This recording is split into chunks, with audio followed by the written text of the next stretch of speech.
Madame Marie-Paul Manac, conteuse indépendante et membre de l'association Anti-Rouille, qu'allez-vous nous conter aujourd'hui pour la Semaine du Conte? Alors je vais vous conter le début du spectacle qui s'appelle Rêve de mer, rêve en mer, que j'ai conté au Festival des Chœurs de Reville en octobre dernier. Certains m'appellent Tourteau, beau nom pour un matelot. D'autres me disent dormeur et c'est tout mon bonheur. Chez moi dans le Cotentin, on m'appelle Clopoin. C'est comme cela que se présentait Hippolyte Léveillé. Il était né à Équeurdreville, fils de marin, petit-fils de marin. Il vivait avec sa mère, veuve. Hippolyte Léveillé. Sacré nom pour quelqu'un qui aime dormir et surtout rêver. Oui, Hippolyte rêvait. Il rêvait d'être matelot, il rêvait d'être en mer, il rêvait des animaux extraordinaires qui vivent dans la mer. Un jour, un cousin quincaillier à Cherbourg a proposé à sa mère de le prendre comme commis. Et il lui apprendrait le métier. Oh, a dit la mère, faut lui demander. Il ne rêve que d'une chose, c'est d'être matelot. Hippolyte, a dit le cousin, il est mort comment ton père? Disparu en mer. Et ton grand-père? Disparu en mer.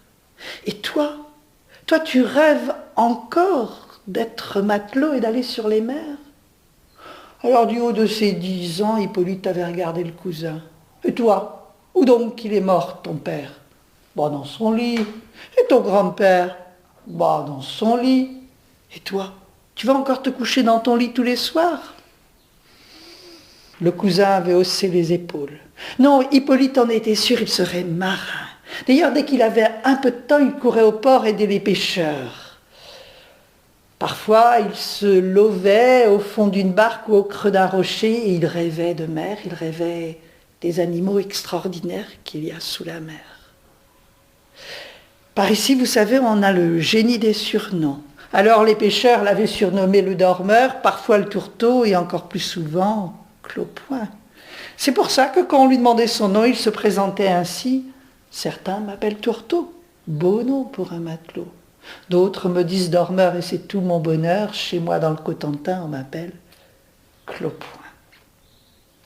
Le voisin d'Hippolyte était capitaine Pierre. On disait qu'il avait bourlingué sur toutes les mers du monde, mais maintenant il faisait du cabotage sur sa goélette, le Rochefort. Oui, il apportait du bois en Angleterre, ramenait du charbon de Cardiff, apportait du vin à Guernesey ou encore chargeait de la soude de Varech à Aumonville ou à Goury. Un jour, capitaine Pierre a dit à Hippolyte Clopoin, « Tu veux être marin? Eh bien, quand tu auras 12 ans, je t'embarque comme mousse sur le Rochefort. D'ici là, apprends à faire la soupe. C'est le travail des matelots, des mousses sur nos bateaux. » Et ce jour-là, le capitaine Pierre avait montré à Hippolyte une carte marine, une carte de la rade de Cherbourg, et il avait vu dessiner devant lui tout ce qu'il voyait depuis la saline. Les forts, les digues. Puis le capitaine Pierre avait posé son doigt là sur la carte. « Hippolyte, tu vois là, par 49 degrés 39 minutes de latitude nord et 1 degré 39 minutes de longitude ouest, c'est là que tu es né, c'est là que tu habites. »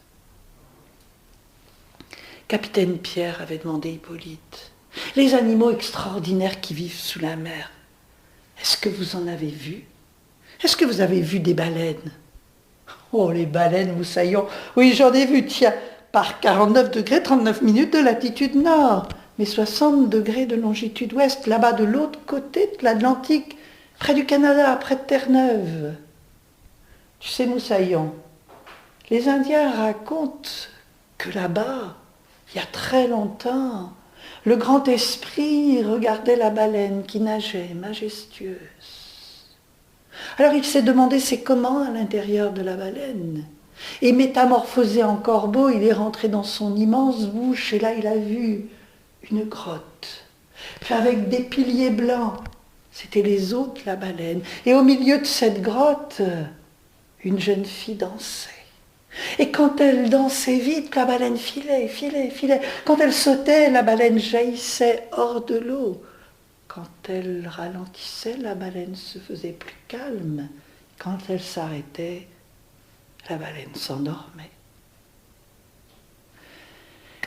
L'été suivant, l'été de ses 12 ans, Hippolyte embarque sur le Rochefort. Le matin, il prépare le café, le jus, comme disent les matelots. À midi, il prépare la soupe. Quand on a pêché des maquereaux, il les cuisine. Et puis, souvent, c'est sa fameuse soupe aux haricots qu'il prépare.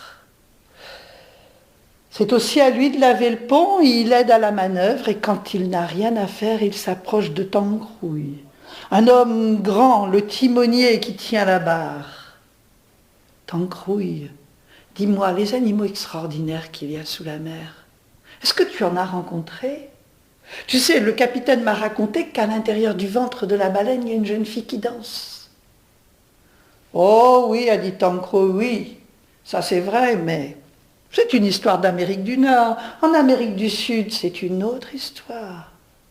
En Amérique du Sud, on raconte qu'autrefois la baleine n'était pas un animal maritime, mais un animal terrestre. Elle avait de courtes pattes. Alors imagine cette grosse bête qui se traînait par-ci, par-là, sur ses courtes pattes. Oh, elle n'était pas méchante, non, mais avec son immense gosier, c'était un danger public. C'est comme ça qu'un jour, en bâillant, elle a avalé une pirogue et sa pagaie. Et le lendemain, 2 vaches avec leur veau. Quelque temps plus tard, elle se promenait près d'un village, elle s'est arrêtée, elle est curieuse et elle a regardé. Et elle s'est mise à bâiller et elle a avalé 3 maisons, toutes peintes en blanc, 4 familles, enfants compris, 5 marmites remplies de soupe et tout un tas de bric-à-brac. Alors les gens de ce pays se sont inquiétés, ils sont allés voir le chaman. Et chaman, il se passe quelque chose, tout disparaît. Alors pour réfléchir, le chaman est allé se promener au bord de la mer. Et puis là, il a vu la baleine qui somnolait tranquillement. Puis tout à coup, elle s'est mise à bâiller et elle a avalé un raton laveur qui passait par là. Alors le chaman a commencé à réfléchir, il s'est transformé en abeille et bzz, bzz, bzz, bzz. Il est venu voler près de la bouche de la baleine qui, agacée, l'a avalé. Et là, dans le ventre de la baleine, il a découvert, et vous allez pouvoir m'aider, une pirogue et sa pagaie, 2 vaches avec leur veau, 3 maisons, toutes peintes en blanc, 4 familles, enfants compris, 5 marmites remplies de soupe, tout un tas de bric-à-brac et aussi le raton laveur. Alors le chaman abeille a piqué le fond de la gorge de la baleine qui s'est mise à tousser, à tousser, à tousser. Et elle a recraché une pirogue et sa pagaie, 2 vaches avec leur veau, 3 maisons toutes peintes en blanc, 4 familles, enfants compris, 5 marmites remplies de soupe, tout un tas de bric-à-brac et aussi le raton laveur. Le chaman s'est approché de la baleine et lui a dit « Baleine, tu n'as pas honte? Regarde, sans même faire attention, tu avais avalé une pirogue et sa pagaie, 2 vaches avec leur veau, 3 maisons toutes peintes en blanc, 4 familles, enfants compris, 5 marmites remplies de soupe, tout un tas de bric-à-brac et aussi un raton laveur. Oh, la baleine a eu honte, mais si honte que si elle n'avait pas été toute noire, toute grise, on aurait vu ses joues rougir. Et puis le chaman a eu une idée, il lui a dit « Baleine, si tu allais vivre dans la mer. » « Dans la mer, moi? Oh, mais je vais te mouiller, je vais avoir froid. »« Allez, essaye, a dit le chaman. Alors la baleine, toute triste, s'est dirigée vers la mer, puis elle a mis une patte, une deuxième, une troisième, une quatrième, elle a avancé, elle s'est sentie légère, légère, mais si légère qu'elle s'est mise à filer, à jaillir hors de l'eau, et depuis ce temps-là, ses courtes pattes se sont transformées en nageoires. Et plus jamais elle n'a eu envie de revenir sur Terre, et plus jamais elle n'a avalé une pirogue et sa pagaie, 2 vaches avec leurs veaux, 3 maisons, toutes peintes en blanc, 4 familles, enfants compris, 5 marmites remplies de soupe, tout un tas de bric-à-brac et aussi un raton laveur. Certains m'appellent Tourteau, beau nom pour un matelot. D'autres me disent dormeur et c'est tout mon bonheur. Chez moi, dans le Cotentin, on m'appelle Clopoin. Quelle est l'origine de ce conte? Est-ce que c'est vous qui l'avez écrit? Est-ce que c'est un conte traditionnel? C'est moi qui ai écrit tout le conte global avec l'idée d'Hippolyte Léveillé. Et comme c'était pour le Festival des Cœurs de Ville, j'ai cherché à mettre des choses qui concernaient la région, donc le Point, le tourteau, le crabe. Le Rochefort, c'est le rocher sur lequel il y a souvent un drapeau en face des Cœurs de Ville. Les coordonnées en longitude et latitude sont les coordonnées de la salle Guérou où je donnais le spectacle.